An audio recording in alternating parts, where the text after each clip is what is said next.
خلافت کی ذمہ داریاں آئی ہیں تو وہ عمر کس طرح سے اس کو نبھاتے ہیں، یہ ایک الگ دل آویز داستان۔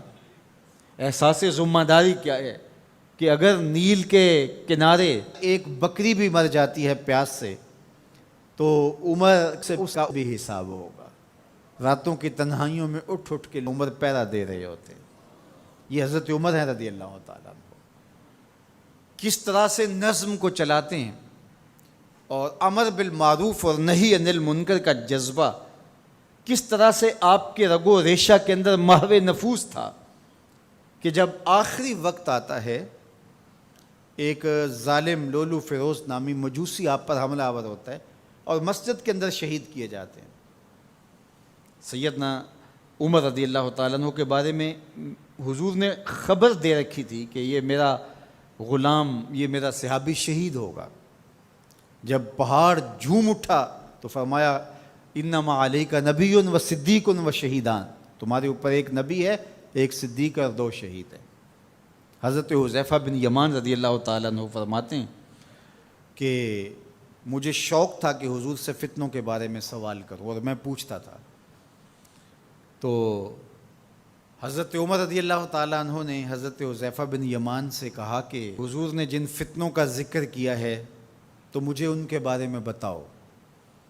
تو حضرت حذیفہ کہنے لگے کہ وہ فتنے آپ کے دور میں نہیں آئیں گے، اس لیے کہ آپ کے اور ان فتنوں کے درمیان ایک مضبوط دروازہ ہے، جب تک وہ دروازہ موجود ہے تو فتنے نہیں آئیں گے۔ تو حضرت عمر نے کہا کہ وہ دروازہ کھولا جائے گا یا توڑا جائے گا؟ تو حضرت حذیفہ بولے توڑا جائے گا۔ تو اس سے مراد حضرت سیدنا عمر رضی اللہ تعالی عنہ کی شہادت تھی۔ آپ کو شہید کیا گیا مسجد کے اندر، لیکن جب آپ کو اٹھایا گیا، وہاں سے لایا گیا تو خون بہت زیادہ بہہ رہا تھا، تو لوگ آپ کا حال پوچھنے آ رہے تھے۔ تو ایک انصاری جوان آئے اور انہوں نے آپ کا حال پوچھا، تو ان کی شلوار ٹخنوں سے نیچے لٹک رہی تھی، اور حضرت عمر رضی اللہ تعالیٰ عنہ کی نظر پڑی تو آپ نے اس نوجوان سے کہا کہ میرا حال تو ٹھیک ہے، تیرا حال ٹھیک نہیں ہے،